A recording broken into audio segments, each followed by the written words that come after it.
You're tuned in to AfterBuzz TV, the ESPN of TV talk. Now, let the buzz begin. Hello, everyone. Welcome to AfterBuzz TV's review and after show of Teen Mom OG Season 8, Episode 7. That's a big, fat mouthful. I'm your host, McKenzie Fayne. Welcome. Thank you for joining us. We are going to go over this whole episode. I have with me, once again, Mama Lee in the building. Alrighty. So, there was... What did you think overall of this episode? Let me just start out with that. Oh, I thought it was very informational, a little sad. It had a lot of different components to it, right? Yes. Yeah, yes. It really did. All right, so let's start out with Caitlin's storyline. Now, it's really not much about her. It's more about Tyler this whole time. Which I'm totally fine with because he's like one of the only guys that's been here for the past 10 years, like one of the originals. So it's like, it's really not Teen Mom OG, like, yeah. You know. No, yeah. So Tyler has a trip to Texas coming up. He'll be away for Mother's Day. He's celebrating his sister Amber's 1 year of sobriety. Super cool. We saw her whole struggle, her whole struggle last season, and it was rough. Right. It was really rough. So Caitlin is obviously sad that he's going to be gone, but he gets her a gift. What did you think of that? I mean, essential oils, I don't know what kind. It wasn't essential oils. It was essential oil. Right. And he said, she said it was expensive, but I don't know how expensive they can be. They are less than $50. Right. Yeah. That's what I'm thinking. But, no flowers with it, no chocolates, no card. No. Literally goes, here you go. Right. Not wrapped. Nothing. And she made her little comment, but she really... Oh, that's my Mother's Day present? Right. But she jumped back in thank you. So, yeah, I don't get it. This is, And it's a big Mother's Day. Right. This is the first time she's becoming a mother again after a miscarriage. She has this little baby. She's a mother of 2, but 3 now. Right. Yeah. And they just went through that whole breakup thing. Thing, whatever. Exactly. I mean, a year ahead that Mother's Day is coming, so prepare. Well, that wasn't the only odd Mother's Day thing to me, but we'll get to that if you stay tuned. So Butch asked Amber, Tyler's sister, why he wasn't invited to the celebration. And I guess they really do a big thing. Call you up on stage. They do a whole thing. It's really, really awesome. Yeah. And she was just like, you relapsed. She's like, last week he tested positive for cocaine. Oh, it's so sad and so shameful and just, it's horrible for that family.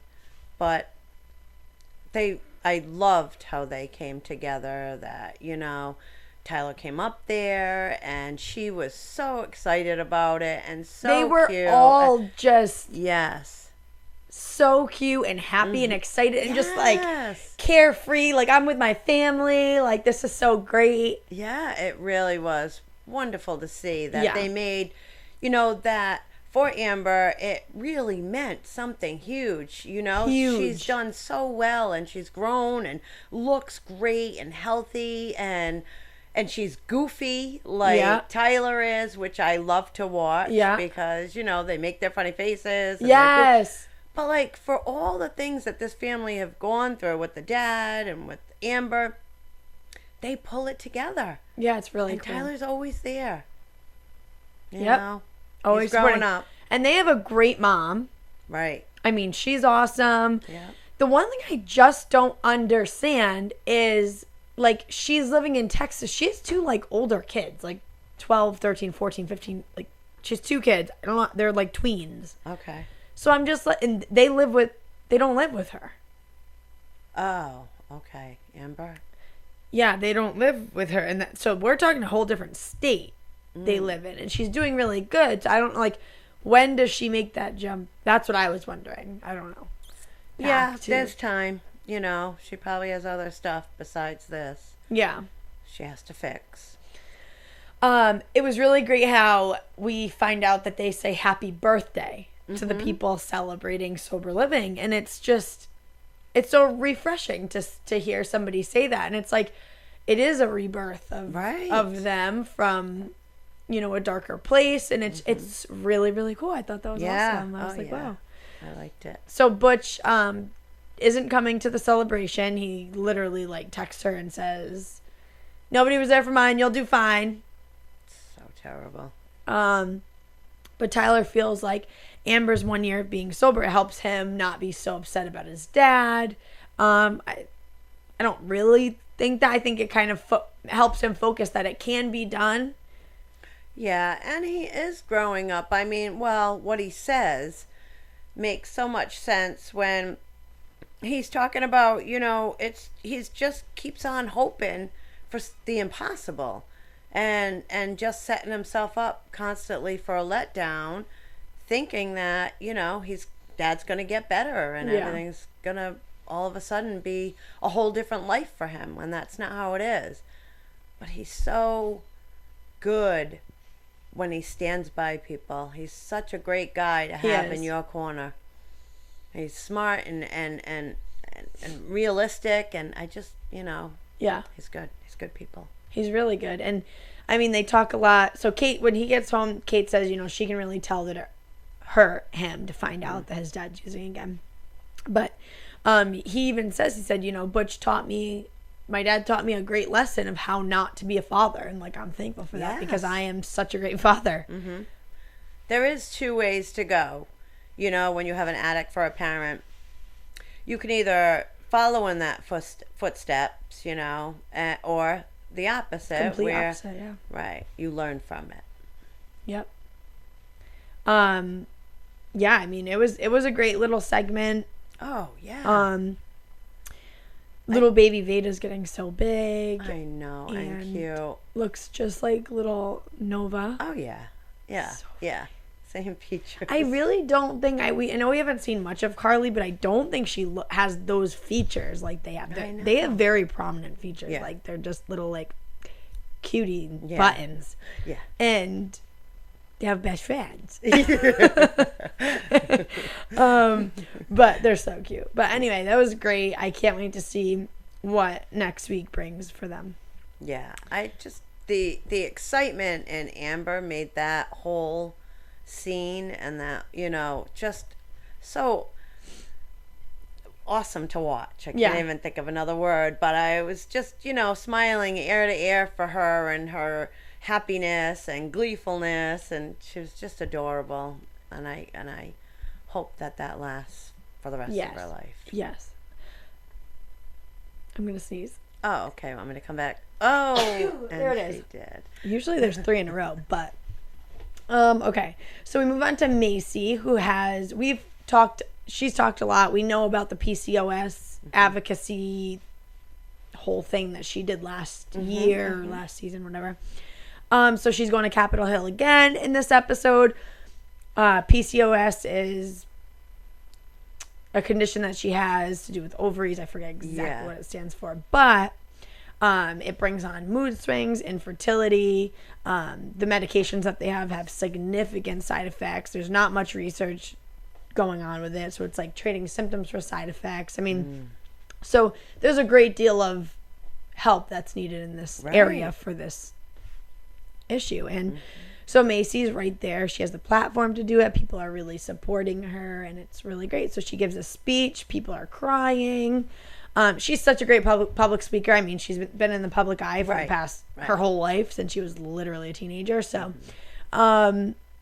she's just so good at it. Right. She really is, and she made a big difference, and bringing that kind of awareness on a public platform like that is just a level up from not having her. You know, it's really great, and she did an amazing job, and everybody's proud of her and her people, and she looks proud. Yeah. So, she met with the congressman. He supported everything that she said and what they stood for.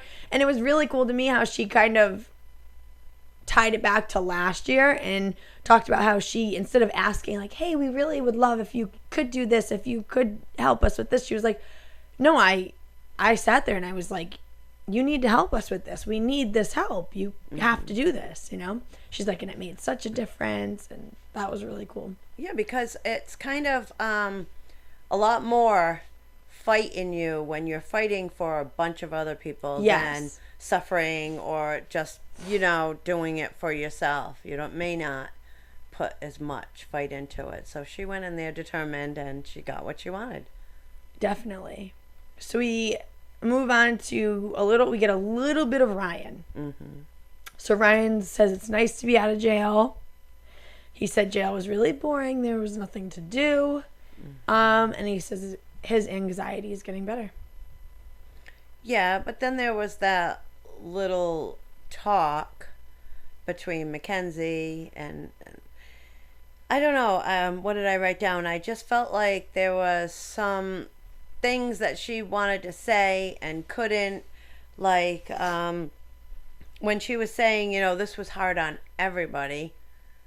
I picked that up, you know, and when he said, well, it was all for the best, and she's like, what do you mean? Yeah, all for the best.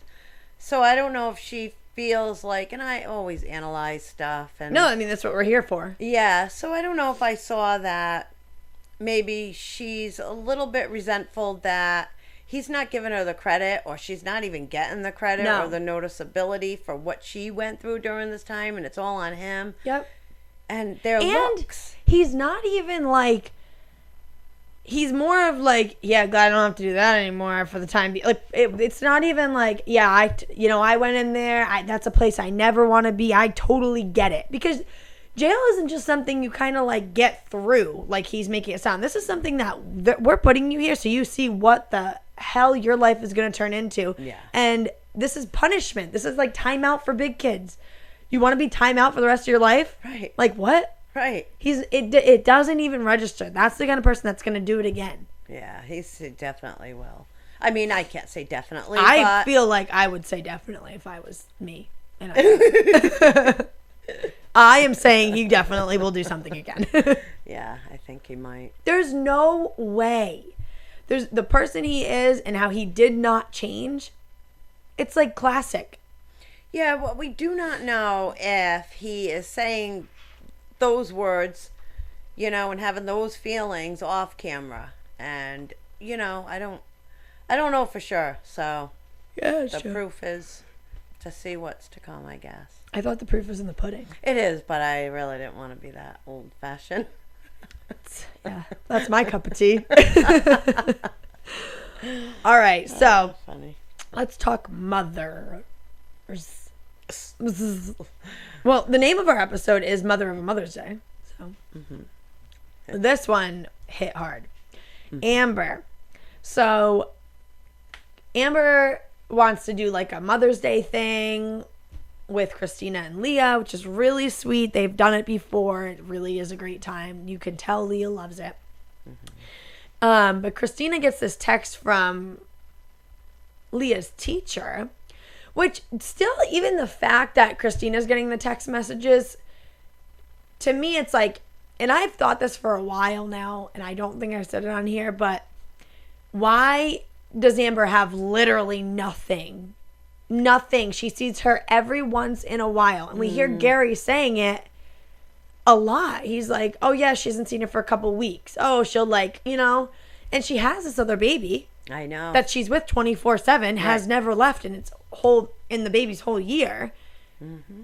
Yeah, I don't know. But I mean, I do know that the reason why Christina's getting the text is because that's who's, I mean, it could be a 3-way text though. There's, you know, that happens. You can do. I know we'll get into it, but that, well, I have to give Christina the benefit of the doubt here because I don't think Amber's doing what she can do. So I think Christina, because Christina's not like a conniving, no. manipulating, no. So I think it's more of like, I don't know, she doesn't really care about her like report card or like something small. Yeah. So why would she, like, I don't know. But it's really, really difficult because the whole situation. But Leah's having chest pain, shortness of breath, kind of like panic attack symptoms. Nobody really knows what it is. Gary is in complete denial with the whole entire thing. He thinks, actually, pretty much what he was saying was that he doesn't even want to try and diagnose it because he doesn't want her to be in that category. Yep. I was like, what? Denial at its finest. Yes. Right there. Yes. It was crazy. Yeah. And you could see Christina's face when she's talking to him and he's giving, maybe it's, she ate something that was bad or, it could be anything. You don't know it's that. And her face, with it, like she knows it's a touchy subject and she doesn't want to full go in and say, like, are you crazy? Look at, even if it's not, you have to get it checked out. He doesn't even want to get it checked out. He doesn't even want to get it checked out. No, he's not. Maybe we should just, call her pediatrician. Oh, no. For what? For her to diagnose something that's not, like, what? Yeah. That's what you do. She's having shortness of breath and chest pain. I mean, yes, it could be anything, but I mean, the odds are in the favor of panic attacks. Right. Clearly, her mom has it. Right. And when she was explaining it, like, Amber had started getting them at Leah's age. She said she explained them to a T. Like, I would put money on the fact that she's having panic attacks. Like, yeah. Absolutely. And his thing was, she has good grades. Well, you can have panic attacks and good grades. Yeah. Her only issues are boy problems. Right. Like, Gary, come on. Step it up, buddy. But Amber's obviously really upset when she starts hearing about it. And I would be too. Absolutely. I mean, she said it in such a nonchalant way. Oh, by the way, while they're getting their nails done, Leah's been having, I get this text message, blah, blah, blah. And, I mean, Amber was like, Christina, really? Like, we need to figure this out. This is not okay.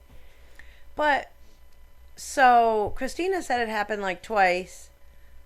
Leah said 8 times. I don't know why I was going to say Leanna. But Leah said it happened 8 times. Big difference. 8 times in 2 years, 2 times in 2 years.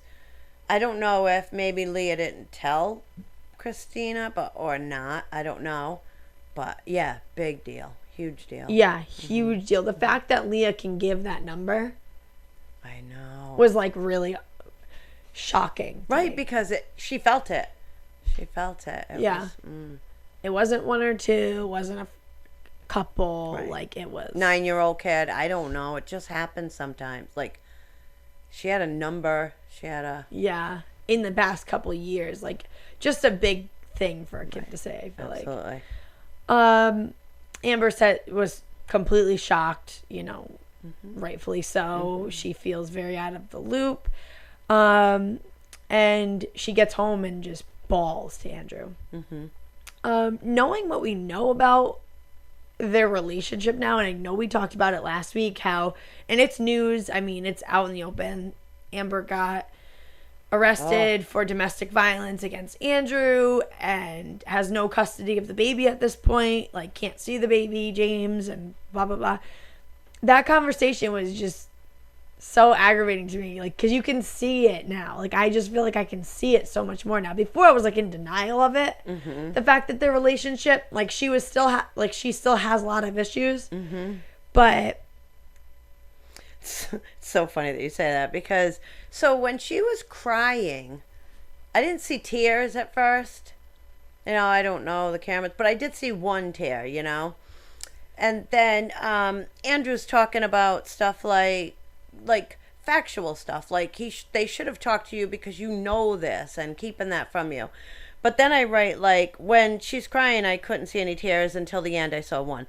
I wonder if Andrew doesn't feel bad. I mean, you can tell he knows it was wrong and all that stuff, but knowing what I do now, I may be looking deep into it because, they have fights and stuff. So, like, it took him so long to go over there to hug her.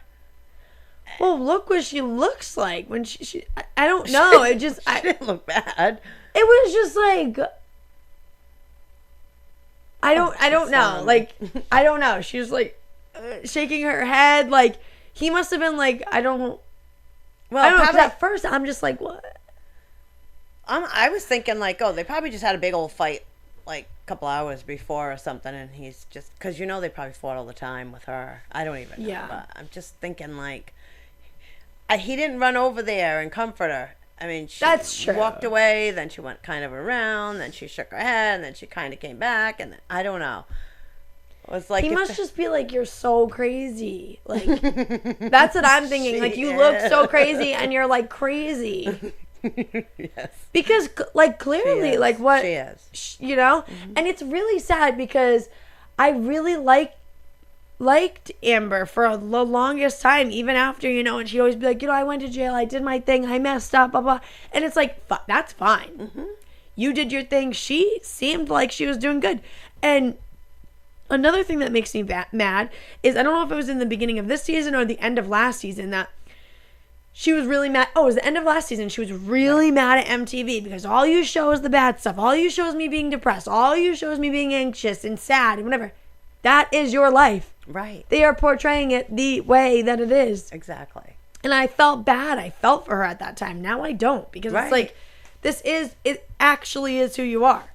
You're getting all this help. You're on the medicine. Well, obviously. Supposed to be. Supposed to be, yeah. Mm-hmm. And you're still, like, you literally attacking your baby daddy and baby.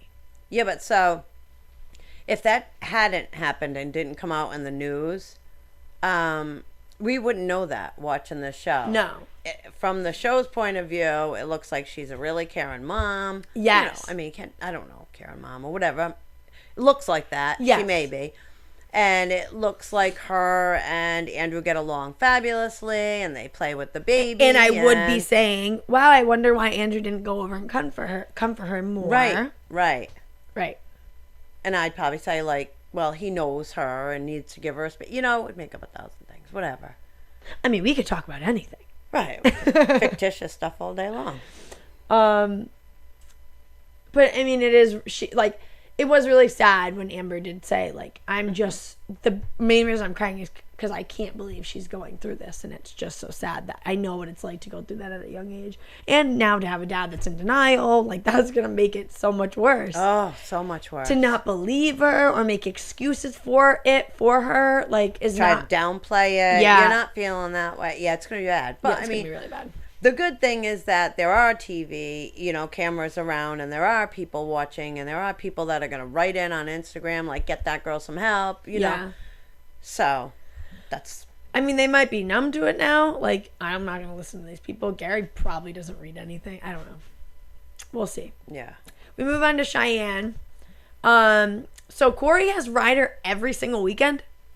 Well, give or take, he said. Whatever. I mean...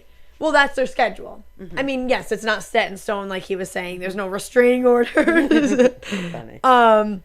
But that's the schedule. Like, if nothing's interrupted, that's the schedule. That's really weird to me. Like, I would never want that kind of custody agreement. Every single weekend, like, I can't do anything with my kid on Saturday night. Well, Sunday morning? But that's not how it is. It's not set in stone. I know, but she, to the point where on Mother's Day, she's not even going to change it. She doesn't want to change Ryder's schedule, which that to me was, what do you think? That was so odd. Yeah, I thought it was so odd. Give me my baby on that day. It's Mother's Day. I mean, she even said it to Corey.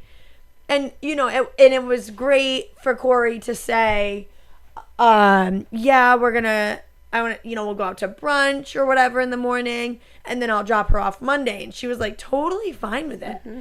And I mean, even her sister said something about it, and she was like, well, if Ryder was older and understood what Mother's Day was, so I did kind of get that. But at the same time, as a mother, aren't you a little selfish? Like, as a mother, when we were little, did you want to go to the spa, or did you want to be with your kids? So, I don't know. I'm not a mom. Right. So, early on when your kids were little, and she's a new mom, yes, into it, I was greedy with it.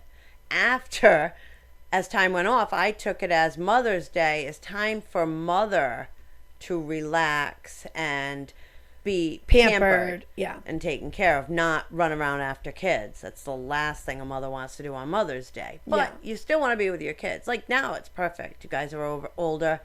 We do things for you, yeah. Yeah, and together and fun. Yeah. I'm not chasing you and changing diapers and stuff. Yeah. But, you know, it depends. I think it's all what you think of as Mother's Day. If it's your time, because you take care of them 7 days a week or 5 days a week when your husband is at work, you can anyway. The only thing that I think is a little bit different is the fact that she has her half time, kind of. Like, it's not like I don't want to say this and be like, bitched at, but like she's not like a full-time mom. Mm-hmm. Like, she shares her. Mm-hmm. So she gets nights off. Right. Plenty of nights off. Oh, yeah. Or days off. Days and nights off. Weekends. She gets every weekend off. Yeah. Not many moms get that. No. So the fact that on Mother's Day, this Sunday, I just feel like, I don't know. To each his own. I mean, each his own. Everybody is different. But anyway, it was really sweet how we see a little bit of Taylor and Corey at the aquarium. What I did not like really was when Taylor said that she deserves flowers for Mother's Day. Yeah, I think he was making a joke. But she was like, yeah, I probably should. Right. Well, first, she's gorgeous. Yeah. I think seeing them two together, they were just a gorgeous couple. Yeah. You know, she did seem sweet. She was. You could tell, like, she's not a dummy. Right. Right. Wipe under your chin. Like, we're gonna sit here. You can touch it. Like, little things that she would say. She was completely fine. Yeah, definitely. With her. Yeah, I think it's crazy how okay everybody is about this. Okay, and adult-like, and that Cheyenne is about the whole thing. Like, I'm an adult, but I feel like I still wouldn't be that good. Adult. The thing that is different, and we always forget, is that they were never a couple. That's right. They had sex like one time, a couple times. Right. There was no dating. There was no cuddling. Like, there was nothing. That's true, huh? Yeah, so I don't know. But I don't know, but she also opened up to the fact that she would have wanted a relationship and a family with him and to try. Yeah. I don't know. It's really... regardless, they are very adult-like, all of them. I think more than having the baby with Corey, it was having her with Corey and Taylor. Not, you know what I mean? Not with myself, not with Cheyenne. Like, wait, what? I'm really confused. I think worse than just having her with Corey alone, it would be harder, or should have been harder, that the baby wasn't with Cheyenne.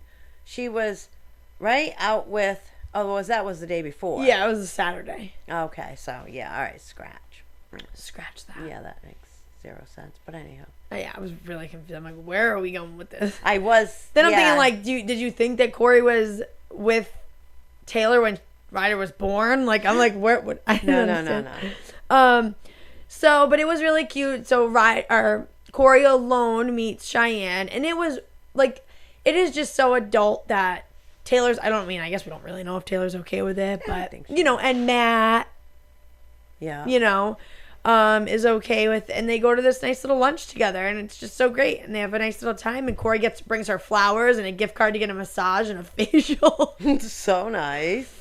Yeah, but Taylor was fine with it in the car when he said, I'm going to take her out. I'm going to take Cheyenne out to lunch, and I'm going to, get her some flowers. Yeah, but we never know, like, when he's actually going to do it. Yeah. I don't know. I'm just a skeptical, but this was immature, not grown up. Yeah, but this was the Saturday before Mother's Day. Yes. So he did tell her. Yeah. And he did, whatever. But he was really sweet, and Taylor did text Cheyenne on Mother's Day, and I guess said something really sweet. And she was just like, felt bad that she kind of talked bad about her, and she was like, that, really is big of her. And just so funny, like, still to the fact that Cheyenne is so mature. Like, just a text on Mother's Day made her, like, change her whole I know. mind. Like, I know. oh, she's so great now. She's, like, the best thing ever. Like, Exactly. but, yeah, it was really cute. So, yeah. It was a good episode. We learned a lot. We saw a lot. We came, we conquered, we did all that. Yeah. On the next episode, Kate talks about how she feels really guilty that she contemplated aborting Veda. Oh, yeah, That's I didn't hard. know that. Yeah. Macy throws a surprise party for Taylor, her husband, not Corey Taylor. Right. And Corey isn't around when his family comes into town, so there's something going on there. It'll probably be nothing. Right. But yeah, and just a little bit of news and gossip. The Teen Mom OG reunion was this past weekend in New York, and Matt traveled there with Cheyenne. Macy was hanging out. Taylor, Kate, Tyler, everybody was. I didn't see Amber in it. No, she must not even be there. Right. Oh, we're gonna hear a lot. Okay, I'm really She might excited. not be able to travel at this point. Yeah, she might be in jail. Right? Yeah. I mean, I don't know. We'll see. If you guys have any more updates or information on the whole Amber situation that we're lacking, then let us know in the comments. Like, subscribe. AfterBuzz has a bunch of television after shows for you guys to check out. We have every TV show you could think of. So go to AfterBuzz TV on YouTube and check out all of our different channels. Alrighty, well, you can find me on Instagram at McKenzie Fayne. And where can we find you, Momly? On Instagram, Lee Fayne. Alrighty, we'll see you guys next week. Have a good week.